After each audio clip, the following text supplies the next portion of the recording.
what is going to happen to the markets between now and November.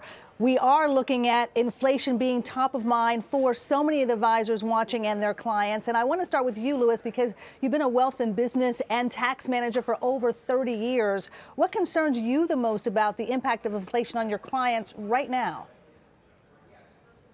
Well, the biggest impact is their cash flow, right? At the end of the day, a lot of the clients are living still paycheck to paycheck. Doesn't matter if they're earning $40,000, $50,000 a year or $150,000 a year. I just went to go fill up my gas tank this morning. I used to fill it up with $65. Now it's $110 to fill up my car. So there's a tight squeeze here, and people are starting to think about, how are they going to make it? And then also with the looming recession, are they maybe going to lose a job? We're starting to see a little bit, some of the technology companies starting to let go of some people. So there's a lot of concern among my clients right now. Are they asking you about stagflation, about recession, what this means, what your thoughts are, and what are your thoughts?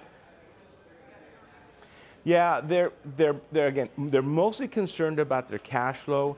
They're concerned that, a lot of the clients that we've had for years, and they've been through other recessions. They've been through these types of economies. They know that it's not going to last forever, but in the meantime, they're trying to figure out. So what we're trying to do is trying to find them more liquidity.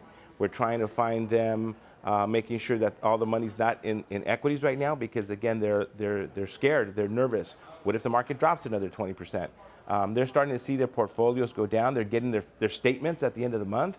And so we're having these conversations. We're going back to basics. What's their time frame? What's their risk tolerance? How do we rebalance these portfolios? So it's a very intimate conversation, and they're paying attention now more than ever.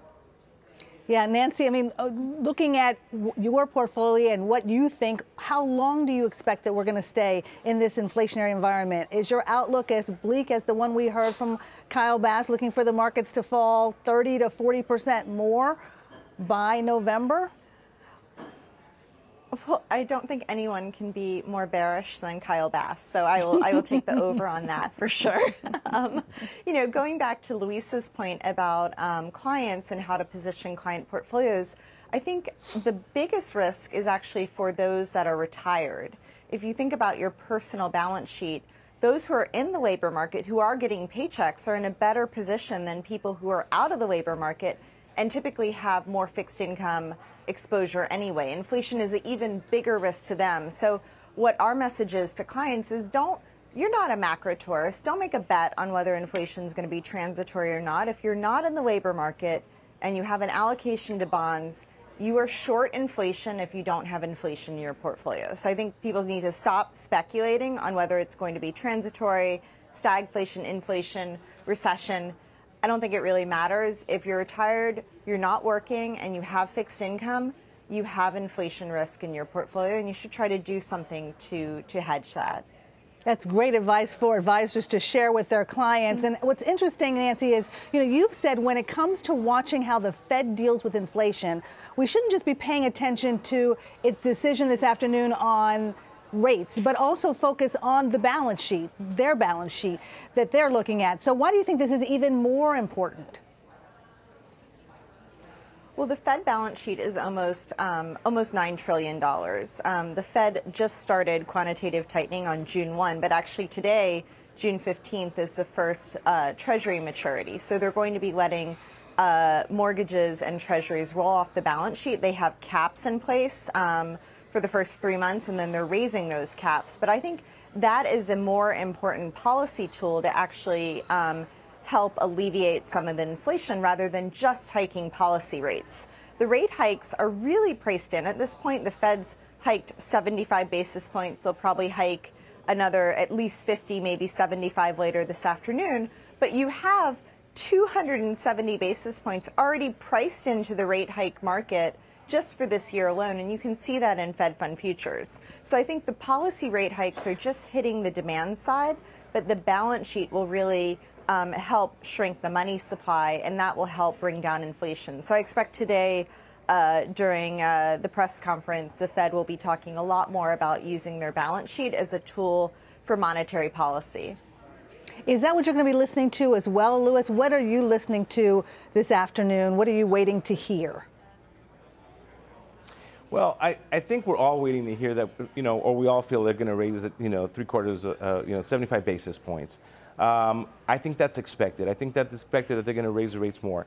Now, with that being said, and with the market so volatile that it is, we also need to let other people know that there's plenty of opportunities, right, in this market. There's opportunities to get back into the market. Sharon, I've had clients who have been holding on to cash. They got scared in March 2020, and we've got opportunities. And these are older people as well who got really scared and saw that they're still going to live a long time. The problem with retired people or people who are retiring is they're thinking, we're thinking, well, what's going to happen in the next year or two? But people are living longer lives. And so we've got to get the money invested back in equities. And at some point, we're going to look back and see as a big buying opportunity over the next several months. So those are the conversations that I'm having. I think they know that we're trying to keep inflation, in control. And I think it's going to happen. I don't think it's going to be a long time before it happens, but it's going to be longer than a year, that's for sure. A couple of years maybe. You hit on something that I think about all the time when I think about the work that you do, and that is that advisors are as much psychologists, therapists, hand holders as they are looking at their clients' investments and trying to help them make the right investment decision. And I am so thrilled that we have so much participation in this summit. It is for you advisors, so continue to put in your questions. We did get this question, Louis. I wanted to get your thoughts on it, and that is, how do you deal with clients who panic and want to move money out of bonds, especially when bonds are also losing money with interest rates? What do you say? Yeah, and Sharon, you actually hit the nail on the head. We are financial therapists right now, right? We're holding our clients' hands, and this, I think, a value that financial advisors have is on the behavioral finance side. And we're going back and we're looking at not the portfolios, but we're having conversations about their goals, their future goals. We're looking at their budgets, aligning their values. They seem to calm down when we move into the qualitative side, and then go back and look at the portfolios and see if they're aligned with what they want to do, if anything's changed. So the conversation to me is not, hey, let's take a look at your statement and see how low it's gone and whether we need to get out of bonds and what we need to get out of this. It's, let's go back to, what are you trying to accomplish? How much money do you need? What are your values? How are you aligning your stuff, your investments? And also, the rest of the investments that people have. People own homes, it's just not the stock market. They have other type of investments. They have checking accounts, saving accounts. And so we're looking at everything at this point. Yeah, it's interesting. You cannot really advise, and I know when we interview you, you both always say this, every person's portfolio is different, and you have to keep that in mind. And I wanted to share something with you that CNBC recently did, and that's a survey of millionaire investors. We're going to hear a lot more about that later, but there are a few findings that really stood out to me, and I wanted to get your take on that. There's not a lot of difference between men and women when it comes to millionaire investors and the changes in their spending habits as a result of inflation. But what was interesting in the CNBC survey was that their investing habits did differ slightly. Women were more likely to say that they're looking for advice on what to do with their portfolios than men, and they're also more likely, though, to be holding or planning to hold more money in cash. Nancy, what do you think about those findings, and is that a smart idea? I mean, it's really hard with those studies to know if that is representative of the whole investing universe. I think, I know a lot of women who are really taking risks right now, and a lot of men as well. So I don't think it's necessarily a gender thing. I think it really comes down to having diversified assets, and stocks are just one part of the portfolio. The interest rate markets are about 5 times bigger than the U.S. stock market. So I think looking for diversification, looking across asset classes, also looking at in your bond portfolio where you hold mortgages. Mortgages, it's really, really important to keep in mind for financial advisors that mortgages are short volatility. They're short fixed income volatility, and that's because U.S. homeowners are long the option to prepay. Therefore, if you own the financial mortgage, you're short options to homeowners, and whenever you're short options, you're short vol. And given the Fed's balance sheet is unwinding, it started June 1st, we're having the mortgages and the treasuries roll off. Mortgages in particular, the Fed might actually have to be selling mortgages because prepayments are down. So it's very important to look at, if you own things like the Ag Index, it used to be the Lehman Ag, then it became the Bloomberg Ag right now. The ag is about a third of it is U.S. mortgages, and U.S. residential mortgages are short fixed income volatility. Is that where you see opportunity? Where do you see the opportunities right now, Nancy? So we really see it in trying to neutralize that short volatility exposure. Quadratic manages 2 ETFs, both of which are long fixed income volatility. We think that's a great time to at least neutralize the short vol inside of bond portfolios and add that positive convexity, because most investors are only short convexity in fixed income.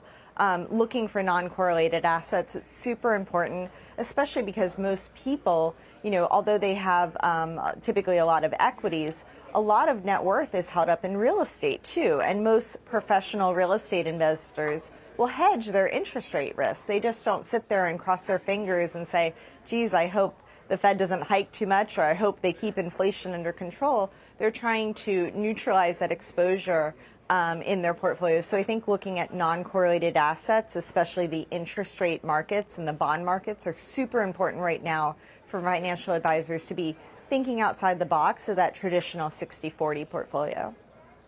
Excellent. And then trying to find those non-correlated assets when so many things are going down is really going to be a key strategic move there. Louis, I did want to ask you, though, about that survey in terms of the gender differences, but also there are differences among investors based on where they come from and where, as they're now in the U.S. as U.S. investors, they may be from somewhere where inflation, you think this is inflation, you haven't seen inflation yet, because where I come from, it's so much higher. And having a very diverse group of clients that you're working with, do you see a difference in the way that people are reacting to inflation based on race or gender? Yeah, well, it's, again, I deal with mostly people of color, and I deal with a lot of international clients in Latin America. And you're right, if somebody comes from Venezuela, they've seen a tremendous amount of inflation in other countries, and they're not as concerned. They've seen it before. They have a lot of confidence in the U.S. economy long term, that we know that we've got some problems right now going on. But I'm also dealing not with the opposite of the male and female and how they react, but I deal with a lot of Latinos and a lot of African Americans who are maybe first-time investors gotten in because of fintech, and so they've not handled inflation before. They've not gone through a recession before. They've not seen a bear market. And so this is where a lot of the hand-holding, this is a lot of education, this is going back historical and taking a look at numbers and showing them and educating them on the history of finance in the United States, especially international clients. So you're right, my international clients who have a lot of money come in and are kind of used to this. The clients that are maybe first generation, Hispanics or people first generation in their family to invest or have enough money to invest, are looking at things, and they are a little bit nervous. But again, education, having conversations with them, teaching them about the historical facts of this economy and what can go in the future. But again, not scaring everybody, because again, the problem is that there's plenty of opportunity over the next several months with some great companies right now on sale. And so I don't want to scare people to go all into cash. I want them to be ready to get back into the market, because they're holding a lot of cash, a lot of these first generation people. Are you telling them about Ibonds? That seems to be something that many advisors are saying, do that right now. You need to get into if you want to hold cash, hold it that way to get that 9.62% on that savings bond. Are you telling clients to do that? It depends. It depends on how much cash and what their goal is, right? Because again, the money is they think they're going to get that 9% and then pull the money out a month later. They're going to have to keep that money in for a while. But if they've got a certain amount of money sitting in a savings account and they feel comfortable that they can move $10,000 of it, because that's your limit that you can put into those Ibonds, right? $10,000 per person. So that might be part of their portfolio. It depends, again, if, we've got to go back and take a look at the suitability for that client. Absolutely. Nancy, I want to definitely get to this, because the ETF that you run is geared to capitalize on interest rate volatility while hedging risk around inflation. Can you explain how that works exactly, and what type of investor is that right for right now? So I'm the portfolio manager for the Quadratic Interest Rate Volatility and Inflation Hedge. The ticker is IVOL, like inflation volatility. That's a mouthful. Essentially what it is it's a treasury portfolio. About 80+% of it is U.S. treasuries with inflation protection.